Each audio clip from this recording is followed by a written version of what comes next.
कथमृतं तप्तजीवनं कविभिरीडितं कल्मषापहं श्रवणमङ्गलं श्रीमदाततं भुवि गृह्णन्ति जे ভুরিদা জানা।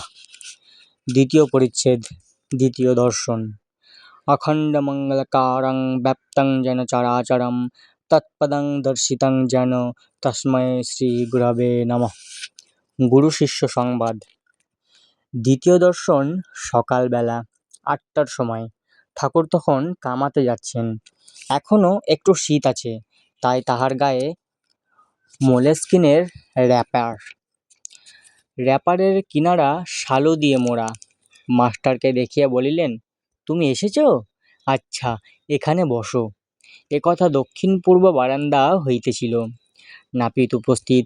সে বারান্দায় ঠাকুর কামাইতে বসিলেন ও মাঝে মাঝে মাস্টারের সহিত কথা কহিতে লাগিলেন।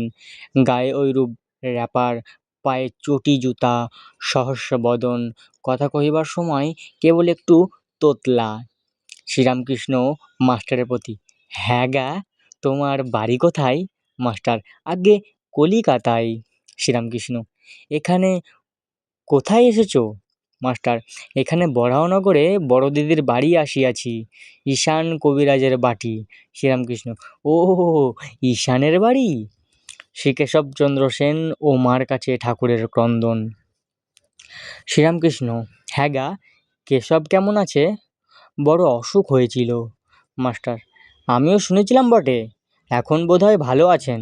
শ্রীরামকৃষ্ণ, আমি আবার কেশবের জন্য মার কাছে ডাবচিনি মেনেছিলুম। ডাবচিনি। শেষ রাতে ঘুম ভেঙে যেত, আর মার কাছে কাঁদতুম, বলতুম, মা, কেশবের অসুখ ভালো করে দাও। কেশব না থাকলে আমি কলিকাতায় গেলে কার সঙ্গে কথা কব? তাই ডাব চিনি মেনেছিলুম। হ্যাঁ গা, কুক সাহেব নাকি একজন এসেছে, সে নাকি লেকচার দিচ্ছে। আমাকে কেশব জাহাজে তুলে দিয়ে গিয়েছিল, কুক সাহেবও ছিল। মাস্টার, আজ্ঞে এরকম শুনেছিলাম বটে, কিন্তু আমি তার লেকচার শুনি নাই, আমি তার বিষয়ে বিশেষ জানি না। গৃহস্থ ও পিতার কর্তব্য। শ্রীরামকৃষ্ণ, প্রতাপের ভাই এসেছিল, এখানে কয়দিন ছিল, কাজকর্ম নাই বলে আমি এখানে থাকবো শুনলাম। মাঘ ছেলে সব শ্বশুরবাড়িতে রেখেছে, অনেকগুলি ছেলেপিলে। আমি বকলুম, দেখো দেখো দেখি ছেলেপিলে হয়েছে, তাদের কি আবার ও পাড়ায় লোক এসে খাওয়াবে দাওয়াবে, মানুষ করবে? লজ্জা করে না যে মাঘ ছেলেদের আর একজন খাওয়াচ্ছে, আর তাদের শ্বশুরবাড়ি ফেলে রেখেছে? অনেক বকলুম, আর কর্মকাজ খুঁজে নিতে বললুম, তবে এখান থেকে যেতে চাই। ওম নিরঞ্জনং নিত্যমনন্তরূপং ভক্তানুকম্পাধিতবিগ্রহং বৈ ঈশাবতারং পরমেশমিড্ডং তং রামকৃষ্ণং শিরসা নমামः।